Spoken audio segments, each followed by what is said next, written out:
昨天晚间8点06分，从树林发车往花莲寿丰的252车次是台铁的新自强号列车。10点05分行经礁溪至4城间时，撞击到行人而停车。台铁公务人员展开搜寻，因视线昏暗，大约1小时后发现男子大体。台铁第252次自强号列车于22时05分行经宜兰县八堵起 K65+380M 处，撞击一男子的死伤事故。铁路警察局花莲分局获报后，即派员赶往现场处理。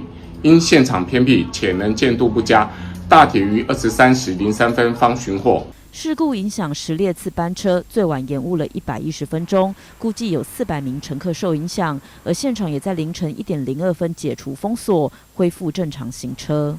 警方搜证后，现场于23时53分列车驶离，该班列车无人员受伤。警方也呼吁民众不要跨越轨道，以免发生意外。至于事故原因，还要进一步调查。宜兰新闻记者黄竹汉采访报道。